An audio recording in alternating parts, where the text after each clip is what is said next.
You won't believe what it took for them to find each other, and what it's taking to stay together now.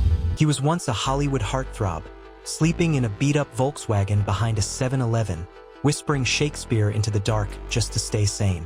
She was a teenage girl from Brooklyn, too unconventional for Broadway, too bold for her time, and far too powerful to be ignored. They weren't just stars, they were survivors. And when fate brought James Brolin and Barbra Streisand together, it didn't spark a fairy tale. It ignited one of the most quietly profound love stories in Hollywood history. But now, in the stillness of their golden years, they're facing a test far more intimate and more painful than any role ever demanded. This isn't just about fame or fortune. It's about devotion, real, gritty, vulnerable love, the kind that endures. James Brolin wasn't born into privilege. He was born as Craig Kenneth Bruderlin on July 18, 1940, in the sweltering heat of a 103-degree Los Angeles summer, a city boiling with both sun and ambition. His birth almost didn't go as planned. His father, Henry Bruderlin, a no-nonsense building contractor, barely made it to the hospital, pulling into the lot just 12 minutes before James arrived. That small detail would become a metaphor for much of James's early life. No softness, no luxury, just barely in time, barely enough. Henry ran the household with the precision of a drill sergeant. By age 4, James had a chore chart. Every task had a grade. He was ranked not by affection but by performance. If he made his bed, he got a check mark. If he forgot, there were consequences. Discipline wasn't an occasional lesson. It was the language of their home. His mother, Helen, once an extra in silent films during the golden age of Hollywood, had quietly buried her dreams of stardom after marriage. She didn't speak of the past, didn't encourage James to explore his. There were no fairy tales at bedtime, no dreams planted in the soil of his imagination, just the quiet hum of resignation. The entertainment world, once her playground, was now a forbidden subject in their modest home in Westwood. The only glimmers of comfort James found were mechanical nuts, bolts, gadgets. At 9, he took apart his father's broken wristwatch and rebuilt it perfectly, impressing teachers who saw in him the spark of a gifted mind. But what would ultimately save him wasn't a wrench or a screwdriver. It was celluloid, film. And while most kids in the neighborhood were playing ball or riding bikes for fun, James Craig back then was pedaling 17 miles each week just to study the gestures of James Dean in East of Eden, whispering lines into the trees of Griffith Park as if the leaves might answer back. That spark, that obsession, would soon become his lifeline. Because for James, performance wasn't about applause. It was about being seen for the first time in his life. His mother, once an extra in silent films, had buried her dreams so deep she couldn't bear to see them bloom in her son. Encouragement was non-existent. At age 7, severe asthma hospitalized James for 45 days. Alone. No visitors, no comfort. Just the sterile hum of machines and his own wheezing breath. The illness was terrifying, but what scarred him deeper was the isolation. It planted something fierce in him, not weakness, but a will to survive. Then, in 1955, a single movie changed his life. James Dean's East of Eden. It hit like lightning. For 6 straight months, James biked 17 miles every Saturday to Griffith Park to perform Dean's monologues to squirrels and shadows. He wasn't just inspired, he was transformed. He bought an 8mm camera with paper route money, made 24 silent films with neighborhood kids, and hid 73 clippings behind a poster in his room. When James Dean died, Brolin went mute for 11 days. Not one word, not one tear, just silence. But that pain became purpose. One of his homemade films secretly made its way to UCLA and earned him a nod from Rebel Without a Cause director Nicholas Ray. A door creaked open. Walking through it, that would take years. He arrived in Hollywood with no connections and a battered Volkswagen to call home. He slept in the back seat, ate cold beans, and whispered to the stars above, "Is anyone out there?"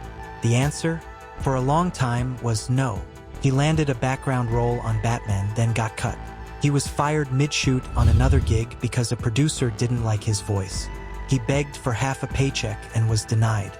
That night, sobbing and broke, he curled into the back seat of his car again and whispered lines from memory to himself, his breath fogging the windows. That was the night he decided, if failure was this brutal, then quitting couldn't be worse. He chose to keep going. He mimicked Brando, studied Eastwood's squint, recited Shakespeare behind dumpsters. Until one day, a janitor saw him and said, "I know someone."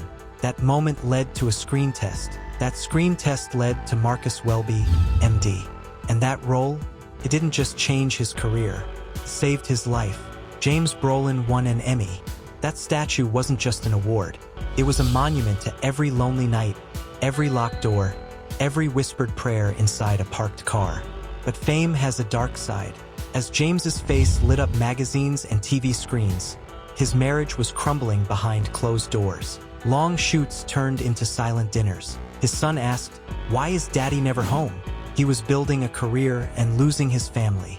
To fill the void, he buried himself in roles. Skyjacked, Westworld, the Amityville Horror, each character a mirror to his own inner storm. And when the pain got too loud, he turned to directing. Hotel gave him creative peace, a brief oasis in a relentless climb. Yet through it all, something was missing, something he hadn't found in Hollywood, in awards or applause. Barbra Streisand's story begins not with song, but with sorrow. At just 15 months old, her father died suddenly from a botched medical procedure. Her mother, numbed by grief, shut down emotionally. There were no hugs, no "I love yous," no praise, just absence. By 7, her mother had remarried a man who didn't want Barbra.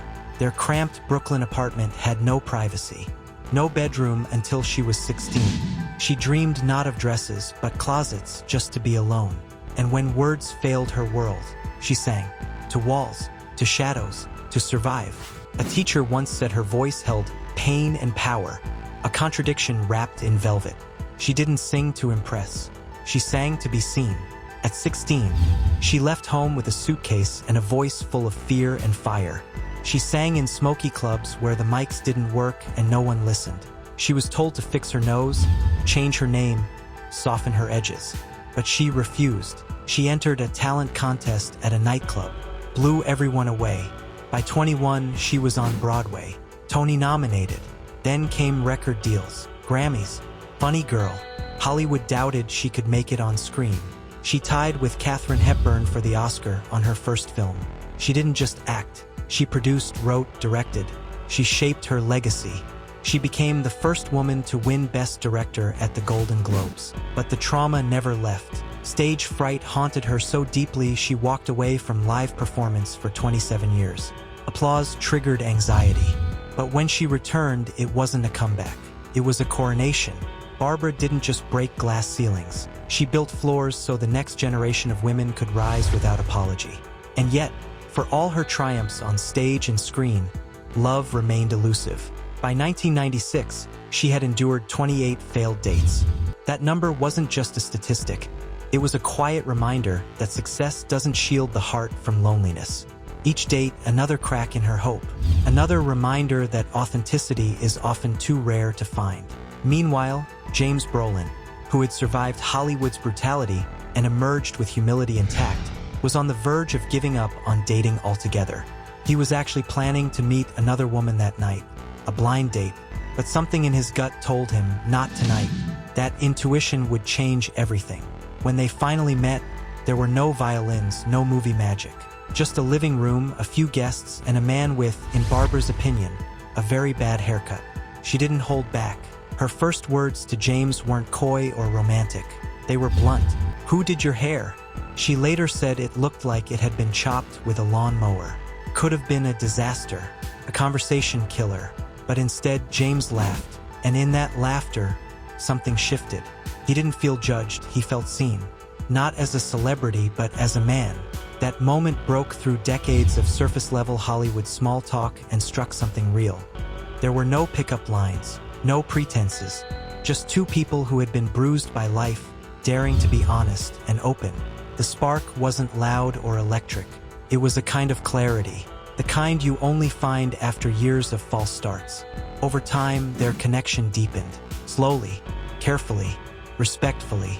James proposed once, then again and again, 3 times in total. It wasn't until he wrote her a 24-page letter, pouring his heart onto paper, that Barbra finally said yes. That's how their love began, not in perfection, but in the kind of truth that only two deeply human, deeply scarred, and deeply ready people could recognize. James proposed 3 times. The 3rd time, he handed her a 24-page handwritten letter. She said yes. In 1998, they married in a deeply intimate $1.4 million ceremony with only their closest loved ones. No press, no fanfare, just peace. Barbra wrote a lullaby for their wedding. James learned it on piano. And for the first time in 27 years, James Brolin slept 642 nights of restful sleep. That's what she gave him: rest, safety, stillness. Their life was built not on red carpets, but on a $35,000 custom-made mattress, the now famous boardroom bed. A place where they composed music, scribbled notes, planned philanthropy, and whispered dreams. It wasn't a bed, it was home base. During lockdowns, while the world unraveled, they stayed close, doing puzzles, journaling, walking side by side in silence when things got tense. Arguments didn't erupt, they melted. Barbra launched campaigns for women's heart health. Her advocacy saved lives. And in 2023, she released her 970-page memoir, handwritten from the very same bed.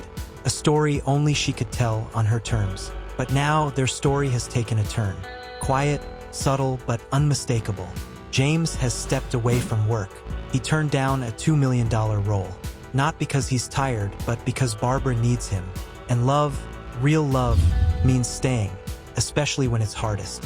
Their separate finances, merged now out of necessity.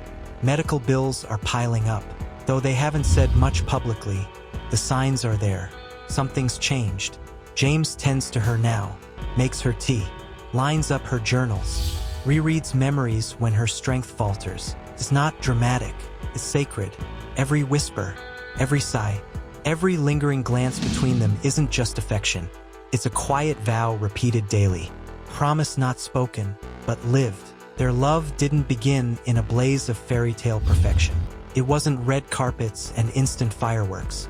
It was slow, steady, deliberate, built through handwritten letters, shared silences, and 3 proposals, because sometimes the deepest love requires time to bloom. But what began in vulnerability has evolved into something sacred. They didn't just grow old together. They grew inward. They became each other's still point in a world that never stopped spinning. Not loud, but lasting. Not showy, but unshakable. But lasting. Not showy, but unshakable. Their connection isn't broadcast for likes or headlines. It lives in the tiny rituals. The way James arranges Barbra's notebooks each morning. The tea he brews just the way she likes it. The piano notes he plays softly at night to help her sleep. They share more than a home. They share a language. One composed of glances, gestures, patience, and presence.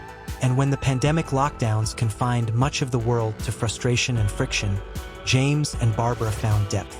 They completed puzzles side by side, took quiet walks instead of raising voices. They didn't just survive being together every day, they thrived in it. Barbra once said that James gave her something she'd never known before: peace. And James, who spent 27 years battling insomnia, finally slept soundly when she entered his life. That kind of healing doesn't come from grand romantic gestures. It comes from choosing one another, day after day, especially when it's hardest. In an age obsessed with instant gratification, James and Barbra are a reminder of what real devotion looks like. Love isn't just candlelight dinners and anniversary trips. Sometimes it's folding laundry while your partner naps. It's rereading old journal entries aloud when words fail. It's staying, choosing, loving anyway. This isn't just a Hollywood romance. It's a living, breathing testament, a masterpiece etched not in marble, but in shared time, mutual respect, and unwavering care. If their story moved you, let us know. Have you seen or lived a love that deepens with time? Tell us in the comments, because stories like these, the quiet ones, the enduring ones, don't just belong to the stars. They live in every heart that dares to believe in love that lasts. And if you believe in that kind of love, comment, and subscribe, because this channel is for the believers.